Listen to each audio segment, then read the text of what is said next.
Hello students, previous video में हमने geography NCERT corner chapter 3 की एक्सरसाइज ए बी सी मतलब 1 2 3 कर ली थी। अब फोर्थ वाली गिव रीजंस। इसमें फर्स्ट है some rocks have a shape of a mushroom. इसका आंसर होगा, रीजन होगा in desert wind is an active agent for erosion which erode the lower section of the rock more than the upper part. Therefore, some rocks have a shape of a mushroom, having narrow base and wider top. Second है flood plains are very fertile. इसका answer होगा flood plains are very fertile because floods deposit layers of fine soil and other material called sediments, which is ideal for cultivation along its bank. Third वाला है सी caves are turned into stack.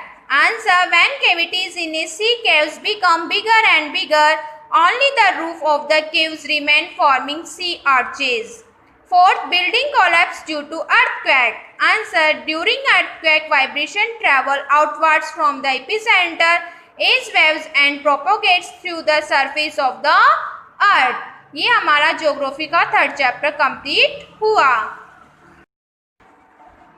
Now we will discuss about history chapter 1 tracing change through 1000 years. 1000 साल के माध्यम से परिवर्तन।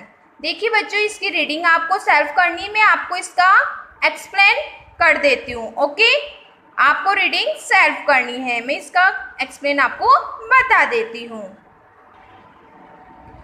इतिहास अतीत के अध्ययन के बारे में है। यदि हम अतीत में बहुत दूर हो जाते हैं तो हमें इतिहास का अध्ययन करने के लिए कोई भौतिक प्रमाण नहीं मिलता है, लेकिन जैसा कि हम वर्तमान समय के करीब आते हैं, हम पाते हैं कि विभिन्न घटनाओं के रिकॉर्ड और प्रशासन पत्र हैं जो विषय का अध्ययन करने में हमारी मदद करते हैं। इतिहास के अध्ययन को 3 अवधियों में विभाजित किया गया है: प्राचीन अवधि, मध्ययुगीन और आधुनिक। इस खंड में हम मध्ययुगीन काल के भारत के इतिहास के बारे में अध्ययन करेंगे। 700 ईस्वी पूर्व से लेकर लगभग 1800 ईस्वी पूर्व तक की अवधि को कवर करेंगे, अर्थात लगभग 1100 वर्ष की अवधि।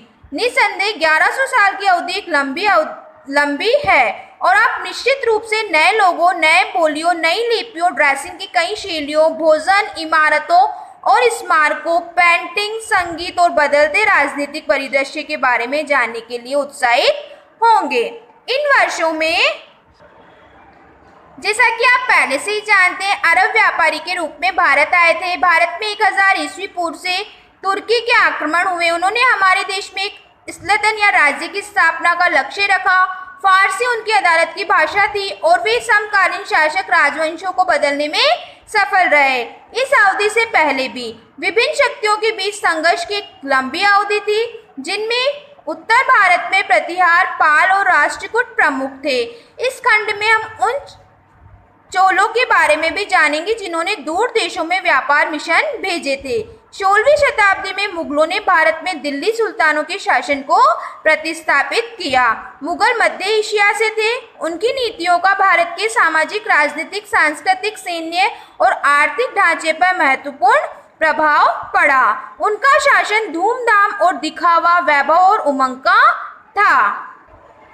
ऐतिहासिक अभिलेखन विभिन्न भाषाओं में मौजूद है जो वर्षों में मध्ययुगीन रूपिन से बदल गए। एग्जाम्पल के थ्रू बताया गया है, मध्यकालीन फारसी आधुनिक फारसी से अलग है। ये अंतर केवल व्याकरण और शब्दावली के लिए नहीं है, लेकिन समय के साथ शब्दों के अर्थ भी बदलते हैं। एग्जाम्पल के लिए हिंदुस्तान शब्द को ले, आज हम इसे भारत के रूप में जानते हैं। आधुनिक राष्ट्र राज्य, जब इस शब्द का प्रयोग 13वीं शताब्दी में मिन्हाज-ए-सिराज द्वारा किया जाता था, जो एक फारसी में काम करता था, तो उसका अर्थ था पंजाब, हरियाणा और गंगा और यमुना के बीच की भूमि। उन्होंने दिल्ली के सुल्तान के शासनकाल के लिए एक भूमि के लिए राजनीतिक संदर्भ में आई शब्द का उल्लेख किया। इस शब्द में शामिल क्षेत्रों को सल्तनत की सीमा के साथ स्थानांतरित कर दिया गया था और ईरानी, अफगान, तुर्क और तुरानी इस अवधि के दौरान भारत में चले गए। उनमें से ज्यादातर ने सुली संतों और विद्वानों को जगाया। वह पश्चिम में तुर्की और पूर्व में मंगोलिया जैसे दूर स्थानों से आए थे। इन नए लोगों के आने से भारत में कई चीजें बदल गई। हम इस खंड में ऐसी नई परिवर्तनों के बारे में पढ़ेंगे। हिंदुस्तानी, गुजराती, कन्नड़, मराठी, राजस्थानी, उड़िया, असमिया और बंगाली कई ऐसी भाषाएं थी जो भारत के विभिन्न क्षेत्रों में विकसित हुई। हालांकि अरबी और फारसी लिपियों की शुरुआत के साथ उर्दू नामक एक नई भाषा विकसित की गई जो भारतीय उपमहाद्वीप के लिए अद्वितीय थी। हिंदुस्तान शब्द का इस्तेमाल भूगोल, जीव और निवासियों की संस्कृति का वर्णन करने के लिए किया था। क्यों किया था? उनका वर्णन करने के लिए किया था। उपमहाद्वीप के गांव के मुखिया को पहले के समय में ग्रामीण कहा जाता था, जबकि अब वह मुकद्दम के नाम से जाना जाने लगा। आप अधिकारियों के नए नामों के बारे में भी जानते होंगे, जैसे कि एमिल, मुसिफ, मीर, सेनापति, तहसीलदार आदि। पहले के समय में शासकों को राजा, निजाम, नवाब, बादशाह के रूप में बदमाश और आर्प नाम और गवर्नर के रूप में जाना जाता था, सूबेदार के रूप में। इसके अलावा गांव के समूह के लिए परगना, एक प्रांत के लिए सरकार और प्रशासन के लिए शिर्क जैसे नए शब्दों का इस्तेमाल होता देखा जाएगा। नेक्स्ट वीडियो में हम पढ़ेंगे द स्टडी ऑफ हिस्ट्री के बारे में। Okay, thanks.